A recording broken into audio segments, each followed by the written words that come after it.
श्री कृष्ण ने कहा है, सबसे बड़ा पाप है यह, सजा है भयानक।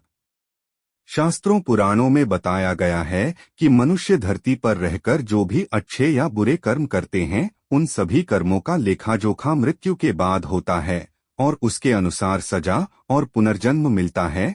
ईश्वर की दृष्टि में जो अच्छे कर्म यानी आपके काम होते हैं उसे पुण्य कहा जाता है और जो बुरे कर्म होते हैं उन्हें पाप कहा जाता है।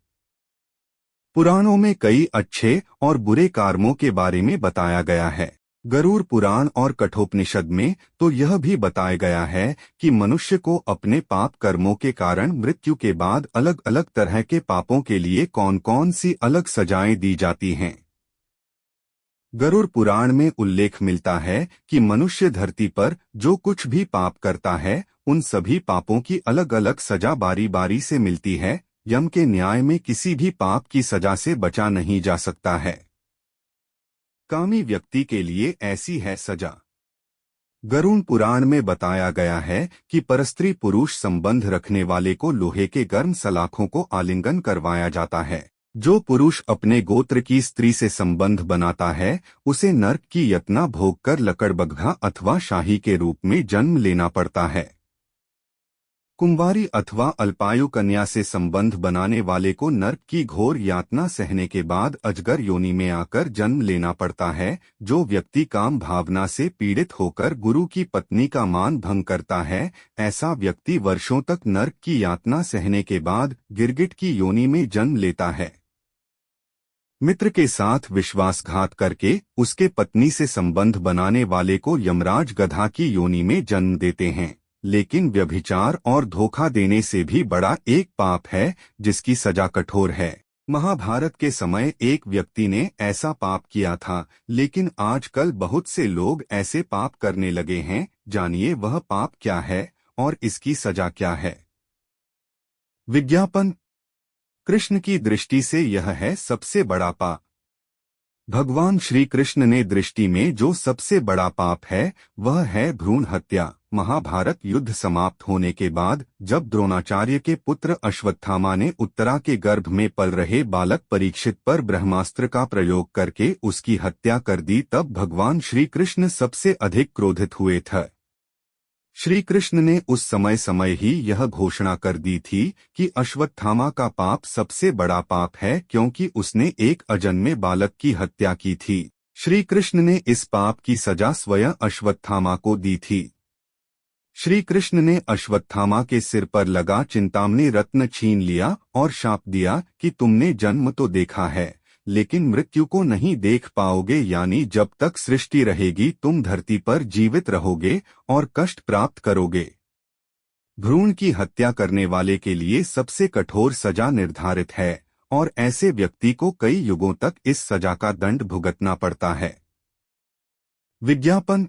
श्रीमद् भगवद गीता के अनुसार ये तीन होते हैं इंसान की बर्बादी के कारण। गीता में भगवान श्री कृष्ण ने बर्बादी के इन तीन कारणों पर विशेष बल दिया है। भागवत गीता के बताए गए मनुष्य की बर्बादी के ये तीन कारण आज हर मनुष्य को जानना चाहिए। श्रीमद् भगवद गीता में भगवान श्री कृष्ण ने इंसान की बर्बादी के तीन ही कारण बताए थे। मनुष्य की बर्बादी के ये कारण आज भी की सटीक है। कहते हैं कि मनुष्य यदि अपनी बर्बादी के कारण को जान जाए तो वह अपने जीवन को सुखमय बना सकता है। गीता में भगवान श्री कृष्ण ने बर्बादी के इन तीन कारणों पर विशेष बल दिया है। भागवत गीता के बताए गए मनुष्य की बर्बादी के ये तीन कारण आज हर मनुष्य को जानना चाहिए। यह कोई मैं नहीं बता रहा बल्कि गीता में ऐसा वर्णन मिलता है। क्या आप जानते हैं कि मनुष्य की बर्बादी के तीन कारण कौन कौन से हैं? यदि नहीं तो आगे हम इसे एक कहानी के आधार पर जानते हैं। प्राचीन काल में एक शाही परिवार में एक लड़के का जन्म हुआ। कम उम्र में ही शाही ठाठ से दूर गुरुकुल में भेज दिया था। गुरुकुल में यह बालक सबसे होनहार था। उसने वेदों और शास्त्रों का अध्ययन किया। गुरुकुल में अभी उसकी शिक्षा समाप्त भी नहीं हुई थी कि उसके माता पिता और सभी भाई बहन प्राकृतिक आपदा में मारे गए। शिक्षा समाप्त करने के बाद इस बालक ने प्रण लिए कि उसका सारा जीवन लोगों की भलाई में ही बीतेगा। अब इस सन्यासी ने अपनी सारी महत्वाकांक्षा त्याग दी। वह सांसारिक वस्तुओं को छोड़कर हिमालय की जंगलों में चला गया। उसने लंबे समय तक तपस्या की। धीरे धीरे इस सन्यासी की चर्चा सभी जगह होने लगी। उस राज्य का राजा बहुत ही क्रूर व्यक्ति था। राजा ने सन्यासी से भेंट करने की ठानी, जिसके बाद राजा उस सन्यासी से इतना प्रभावित हुआ कि उसने अच्छाई की राह पर चलने की ठान ली। राजा मन ही मन सोचने लगा कि अगर ये सन्यासी मुझे चंद मिनटों में ही इतना कुछ बदल सकता है, तो यदि ये मेरे पास रहने लगे तो मेरी जिंदगी ही बदल जाएगी। इसके बाद राजा ने सन्यासी से अपने साथ चलने के आग्रह करने लगा। सन्यासी इसके लिए मान गए और राजा उन्हें साथ लेकर महल में चले गए। वहां राजा ने सन्यासी को शाही कमरे में भोजन करवाया। सन्यासी ने राजा का धन्यवाद किया और जाने की आज्ञा मांगी, जिस पर राज ने कहा, आप हमारे बगीचे में हमेशा के लिए रह सकते हैं। सन्यासी ने राजा के प्रस्ताव को स्वीकार कर लिया। बगीचे में सन्यासी के लिए एक कुटिया बना दी गई। राजा ने भी सन्यासी की खूब सेवा की। कुछ समय बाद अचानक राजा और रानी अपने पड़ोस के राज्य में चले गए। साथ ही एक सेवादार को सन्यासी की सेवा के लिए बोल गए, लेकिन सेवादार बीमार पड़ गया और अगले दिन से आया ही नहीं। ऐसे में सन्यासी को कोई भोजन देने वाला भी नहीं था।